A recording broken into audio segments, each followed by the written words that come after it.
just, the beef and pork exports alone out of the United States account for like $20 billion of annual sales. And that's according to the USDA.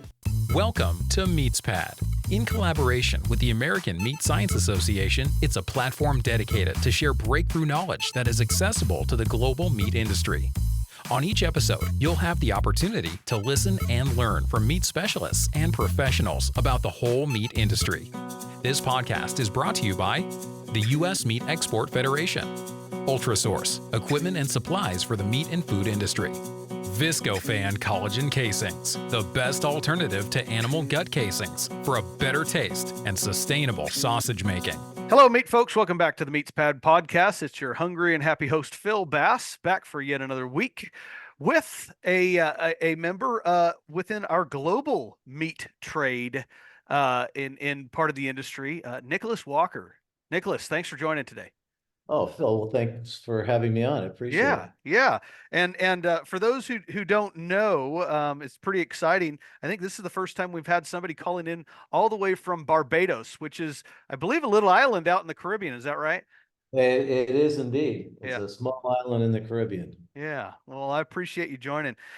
Nicholas, you have a perspective on the export market, export out of North America market. And I like how you've mentioned in previous discussions the global meat trade, because I usually say export market, but that's not what all of our listening audience is more related to, because they may be in different countries. And so maybe you can just set the stage a little bit about just how vast the global meat trade is. Yeah, well, thank you. Just to give your listeners some context to the scale, the global meat protein trade is a $1.5 trillion a year business. And, protein itself is like water. Everyone needs it to subsist. So it's produced and it's processed and it's traded and it's consumed in every country across the planet.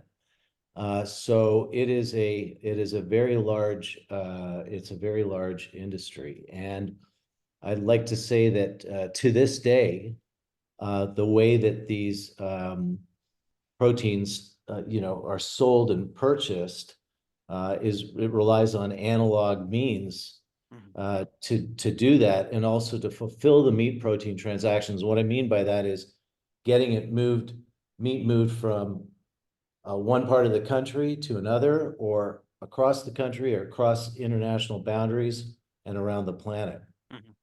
One of these single transactions often involves coordinating, several counterparties, processes, including like the producer of meat, wholesalers, trucking companies, ocean companies, warehouses, buyers, retailers, to complete a complex transaction successfully through the supply chain. So it's a very complex process when you're trading this type of perishable. Yeah. Well, and to that point, and the reason that you're on today is to kind of tell us a little bit more about how all of that coordination is done, because you have and especially with your unique take on it, because you have kind of a unique technology that I think the listeners should be aware of. Yeah, I mean, listen, so due to the analog nature of this trade, coordinating these processes is sort of like playing a giant game of professional broken telephone. With many manual inputs required to create and disseminate documents, for example, or shipping instructions. And a lot of that leads to errors. A simple example of that is an instruction to keep meat refrigerated at -18. And it's manually inputted at +18, simple error. But that meat will arrive to a final destination cooked, maybe literally. Another example would be a shipping instruction that reads to deliver the meat to San Jose, California, only to have someone, input Costa Rica as the country of destination. It ends up in San Jose, Costa Rica, and then no one knows what to do with it. And, things like this, Phil, happen like every day. According to recent United Nations, FAO studies, 30% of what's produced is lost. And that's lost through the distribution channel between the producer and the processor or retailer of the meat protein. So it's this inefficiency of the current marketplace and meat supply chain that is responsible for these losses, caused in part by the examples I just gave you. Mm-hmm. It should give your audience some pause and to thought and thinking, like this is like a massive amount of food loss. Yeah. And it's like it's recorded, and it's you can think about, not only is it loss of food loss or meat protein loss, the energy to produce it, the productive land to produce it, water to produce it and used in the first place to produce what is lost. It's got a significant impact. Well, And and the energy to transport, and so yeah, if it's a big difference if you go to San Jose, California versus San Jose, Costa Rica. yeah, and the goods may sit on a dock, in a shipping dock, Yeah. waiting and waiting and waiting, and no one knows where it is. Yeah. So it doesn't have to be this way, Phil. And we've been in the global meat trading business in logistics for decades. Mhm.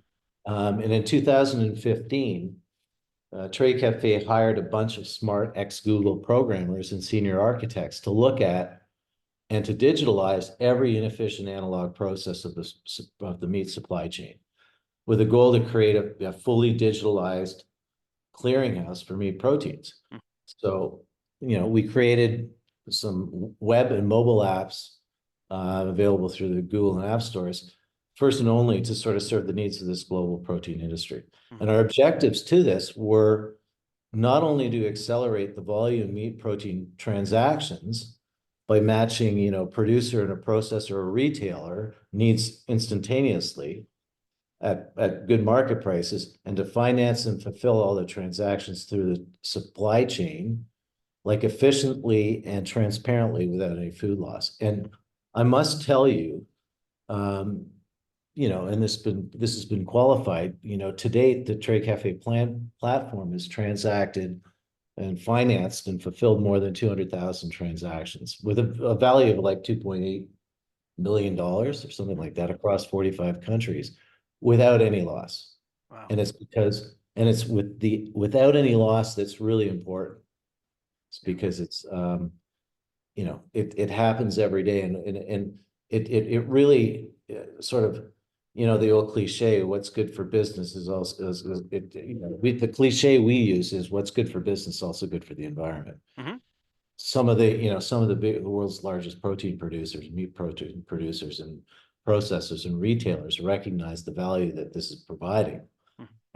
And it's good for businesses. Quite frankly, it's good for the environment. Well, yeah, all of those things above are definitely, I mean, important areas to address. We definitely need to make sure that our impact on the environment is minimal, yet still fulfilling the needs of the protein for folks on the global in the global meat market. I'm glad that you mentioned, the how we can how this technology could help minimize food loss. Food loss is a really important thing that we need to be discussing these days. Even in the United States, in the domestic market, we have food that's just going to waste, and that's a sin, honestly. So if we can fix that easily enough, it seems, with digitizing some of the network that we're using, that's a big help. And you mentioned too, and it blows me away just how much the meat industry is still with actual pieces of paper that is Oh, dictating where things are going. And so I think it's definitely time. This is a timely technology. Let's say that. So it is, and it's not complicated either. These are yeah. solutions that can be created. I mean, I mentioned before, transparency was mentioned before, and our technology provides not only transparency but certainty in the supply chain. Mhm. It's important, where it doesn't currently exist today. And I can share you, if you like, I could share a business case example with Yeah. you. Yeah. Around the logistics part of it. I mean, one of the world's largest meat processor was carrying like 8 weeks of raw material in the meat inventory, in their inventory, and its processing division in a certain part of the world. So the normal carry of inventory might be 2 weeks from the time you get it to the time you process it. In any case, when we asked why the long inventory carry, the answer was because the processor had no insight or certainty when these raw materials they purchased would arrive. So No. they might have been on a truck, or they may have been in this case, it was a ship. Mhm.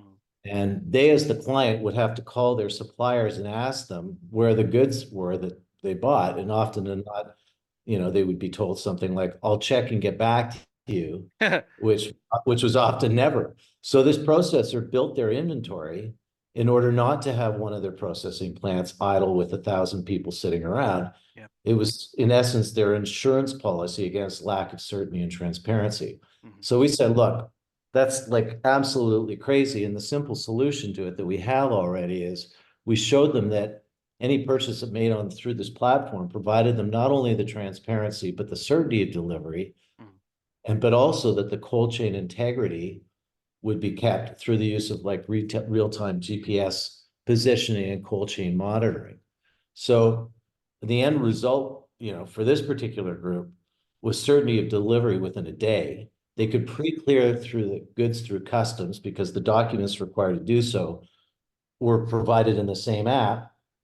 And this also led to reduction of demurrage charges at port, a reduction in inventory hold that freed up hundreds of thousands of dollars in cash flow because they didn't have to keep raw materials anymore, Mhm. reduction in electricity costs, storage costs, CO2 savings, and due to the in-transit cold chain monitoring, like they could just look at the app and they could say at any time whether the goods were kept at, through the supply chain as they're moving through the supply chain, that they're all kept at the same constant level of temperature. So Mhm. no loss of meat protein due to temperature fluctuations, and no products sitting on docks waiting, and happy clients at the end of the day. Yeah.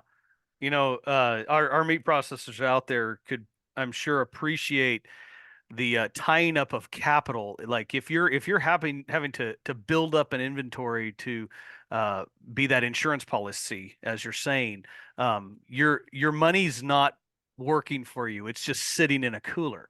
And so this could even free up your ability to go out and explore the market even more instead of having a whole bunch of money sitting in a cooler in the form of meat that you're not using. Of course, or you could use it for marketing, you could use it for a whole lot of other CapEx requirements. So Yeah. and also just keeps the meat supply chain working rather than Yeah. sitting in inventory somewhere. It's moving through the supply chain, which is really something that we is one of the reasons we built this platform. Sure. Keep it moving. Yeah. So the platform is called TradeCafe, is that right? It is called TradeCafe, and it's the Okay. the apps are available on Google and Google Play and the Apple Store. And you know, producers, and it was geared to producers and processors to be able to put an offer on the platform and expand geographic reach significantly, and be able to get the best idea of price, price discovery, price transparency. Mhm. And if you wanted to buy it, you could. If you want to buy it or bid on it, buyers bidding on it, they can, or confirm it. And it carries all the logistics capabilities as well post trade. Mhm. So, you know, it's sort of a one-stop shop, and we finance both qualified producers and processors. So okay, Uh, so that leads me up to I have two questions for you. The first one might be a really quick and easy one. yeah, Is that it it's predominantly for the global meat trade. Would this be something that could be available for domestic use? yeah. I mean, we Okay. we already have domestic. We have fairly large domestic producers and processors in the United States using this, and we actually have a very significant reach in the Western Hemisphere. So domestic producers of, for example, pork in the United States use it to reach export markets in Mexico, Central America, South America. I think right now we have 45 countries that we have global reach to. Mhm.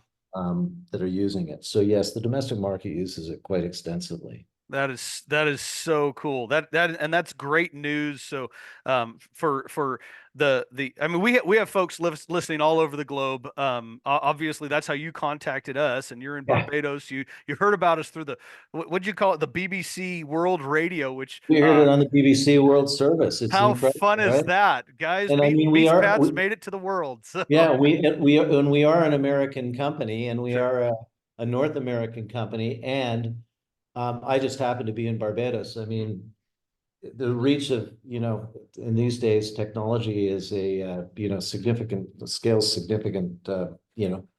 uh, value. So, Yeah.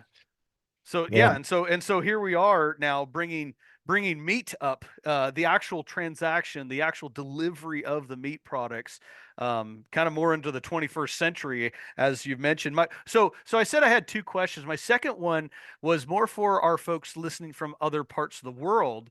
That I mean, you're gonna have a lot of paperwork, and I'm using air quotes, paperwork, right? Because you're yeah, digitizing this, but a lot of paperwork, background stuff, and then currency exchange.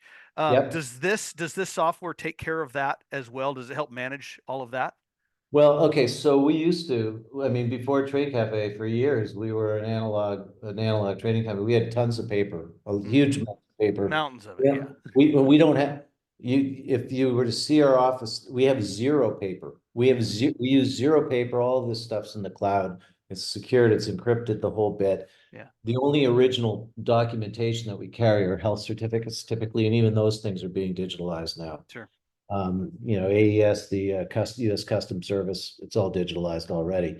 Um, for customers, how does the foreign exchange work? Well, for foreign exchange, when we offer when a producer puts an offer on the platform, it matches instantaneously. So let's say you're a producer of pork bellies in Chicago and you put an FOB price onto Trade Cafe, it matches every single pork belly buyer that is qualified to buy those pork bellies with the specification that they have across the planet. It will Wow. deliver an offer with all of the cost of fulfillment, trucking, insurance, all of that, and payment terms to the buyer of those pork bellies, wherever they are on the planet, Mm, instantaneously in the currency that they decided they wanted to use. In the case of most cases, it's all done in US dollars, but there mhm, are cases that will do Mexican pesos, for example, and it will provide an offer in Mexican pesos if that is what the customer wanted. yeah, And if they want that, it's just related to the price. It's like, sure. here's the price in Mexican pesos versus US dollars. So Yeah, and they just decide, whether they like the price, and if they do, they hit confirm. If they want to bid on it, they can bid on it. Um, yeah, and so that's sort of how it works. The mission of USMEF is to increase the value and profitability of the U.S. beef, pork, and lamb industries by enhancing demand for their products in export markets through a dynamic partnership of all stakeholders. Simply put, USMEF is putting U.S. meat on the world's table. yeah. Oh my gosh, how exciting! I mean, It's totally it cool. yeah, it's something that I definitely want to start taking a look and checking out.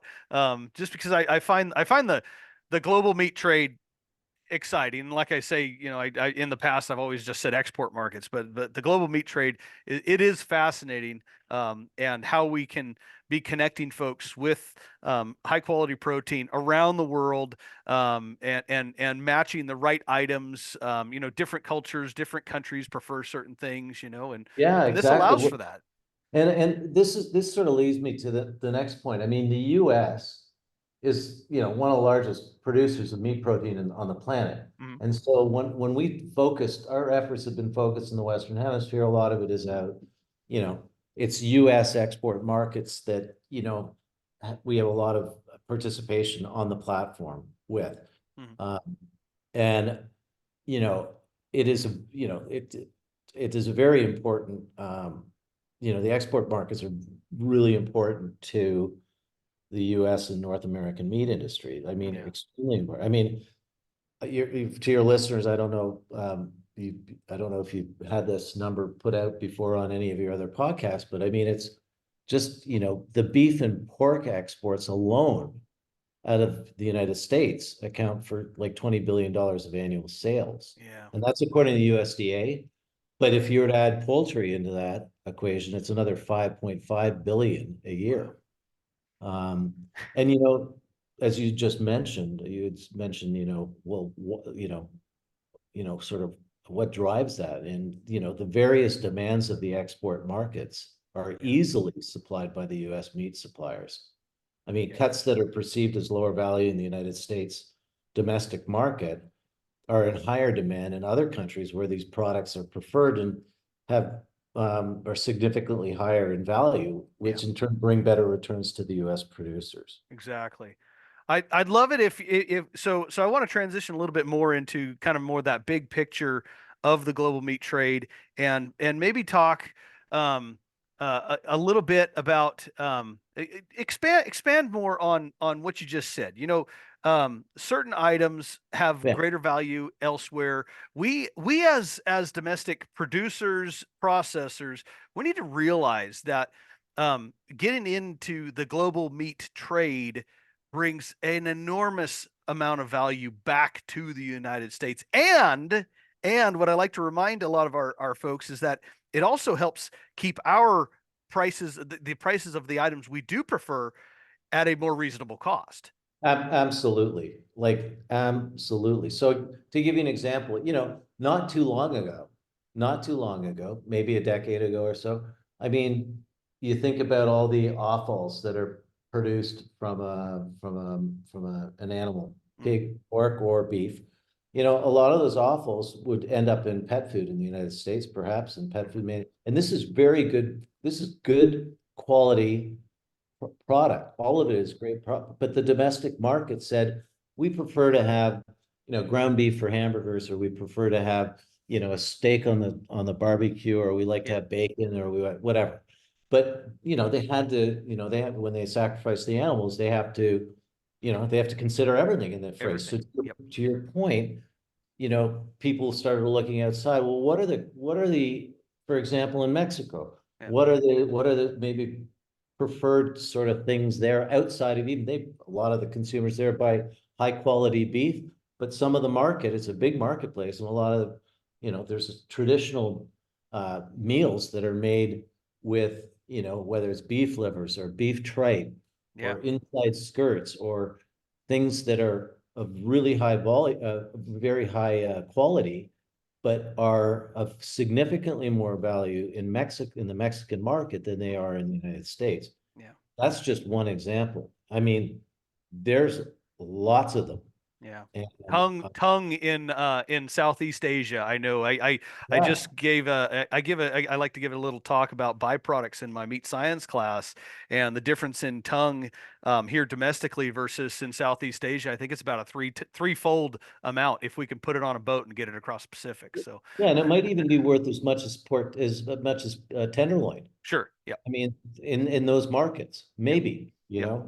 But yeah. finding the right customer, right? And the customer's out there, and what this is doing is allowing us to be able to reach those customers in a more efficient and effective manner. So Yeah, that's correct. yeah. Well, and a lot of this to connects back to a partner of ours, and a partner that I've worked with for a number of years, the U.S. Meat Export Federation, which you're a member of. Is that right? Yeah, and I'll Okay. tell you, we've been a member of the U.S. Meat Export Federation for 20 years, and Wow. um, they are, if there's anyone involved in the meat industry, they should be, whether they're exporting or not, they should be a member of this organization. I'm not pitching it because I have any, we pay for our membership, and Right. but I can tell you, the organization is comprised of like really highly talented and professional folks who, Yeah. many of them have been in the industry for their entire lives.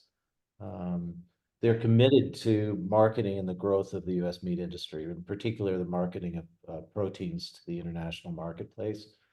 And the reason why we see them as a valued partner of ours is, they've got boots on the ground in most major markets, Hmm. which allows them to sort of access rapidly changing environments, which is sort of endemic to this business, and to deal quickly with access issues if they happen and when they happen.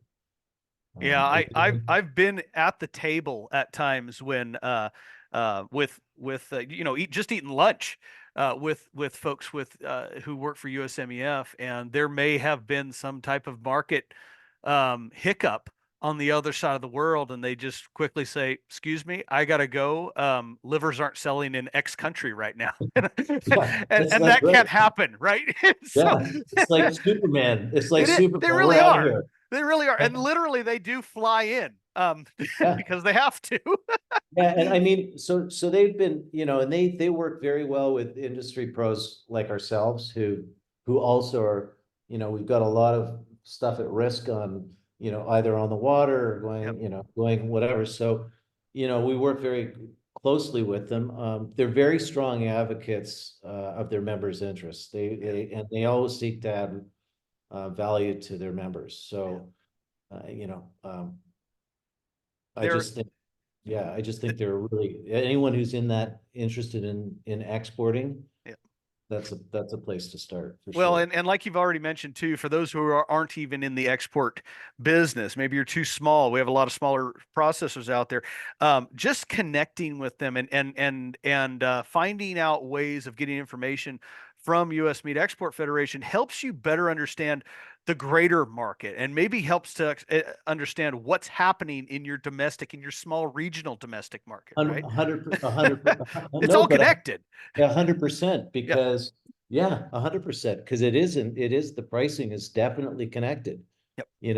If you're a liver buyer in the domestic market, and all of a sudden you see the prices shoot up, you Yep. might be saying, well, why are livers moving up in price and nothing else? And it Yeah. might be because the export market's driving those prices up. Yep. And so it's Yep. good that you know that stuff. Absolutely. I have to give credit to one individual, especially Erin Borer, who she's one of the Yeah. more market analysts out there. And Yeah. you talk about boots on the ground, but then they also have folks who are they're number crunchers. These are folks that are just trying to understand why something is doing what it's doing and compiling enormous amounts of data and digesting it for us so that we can better understand truly what's happening, because it's such a vast world that we're dealing with. And making it and doing it quickly. I mean, um, I was gonna add something. It's just like, you know, there's a lot of competition in the world, a lot of competition, and there's no, the meat industry is no exception.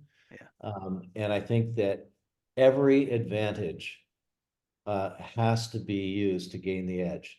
And Hmm. you just talked about data, for example, and data in our industry typically lags behind because it's so analog. Hmm. You're reading reports, generated, and this is across the globe. It's not in any specific market. It Yeah. is all analog, and a lot of this data that we get is, can be a couple months old, or it could be a month old, or whatever the custom how it's recorded. Hmm.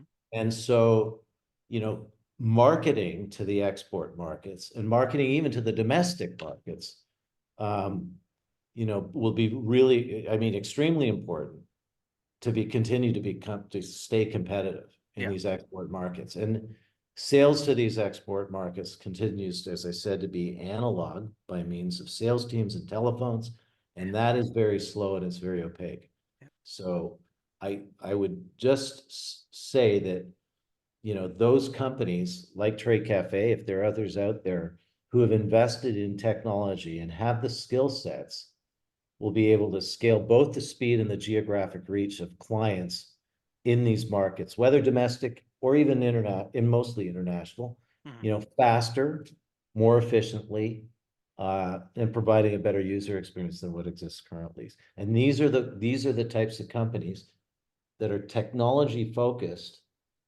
to execute what's being done currently by analog means, and the processes that follow that and by analog means. They have to start investing in technology, because if they don't, the rest of the world will pass them by. Yep. how do folks get connected with TradeCafe? Well, they can do a simple Google search. They can get it through USMEF.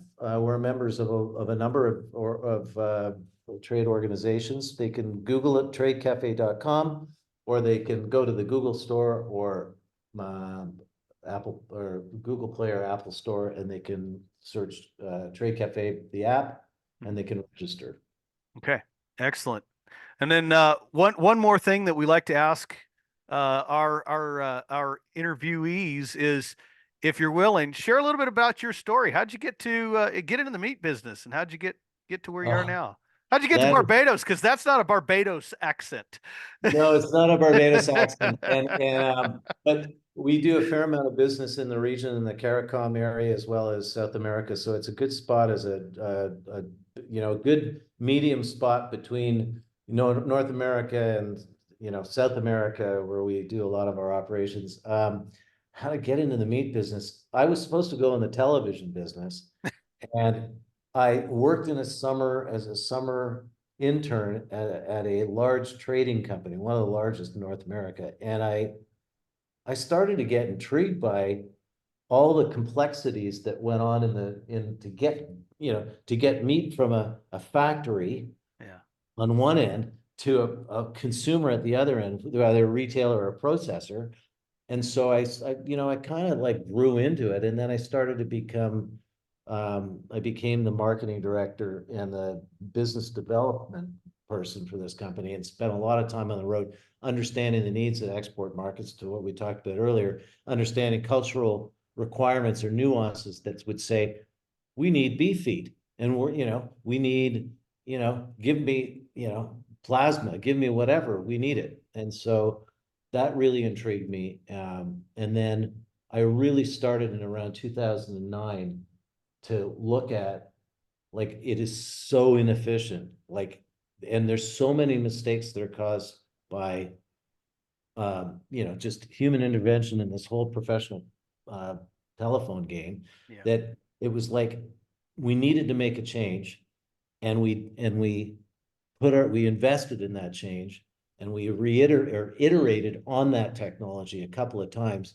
and then we really went to town and got the ex-Google guys to come on and program stuff for us, and it really is quite a viable technology. Yeah. So that's how, and then the Barbados thing, I just ended up here. I spent a lot of time on the road still, but it's, as I said, it's very close to the United States, and very close to, South America and the CARICOM region.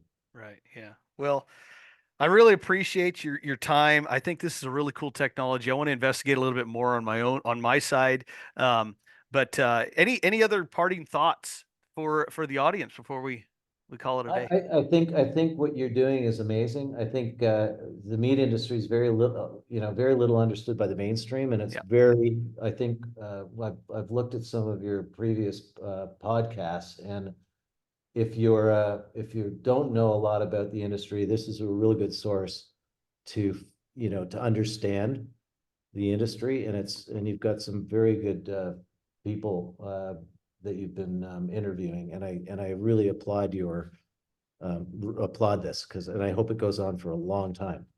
Well, that's the plan. Definitely, Francisco and I, we're out and about, and just trying to make the world a better place for meat enthusiasts. And so, man, I really appreciate your time. I really appreciate the technology that you're willing to share, and let's keep this discussion going. So, Cool, Phil. Look all right, forward to it. awesome. Well, thanks All a right. lot. Yes, Thank sir. you.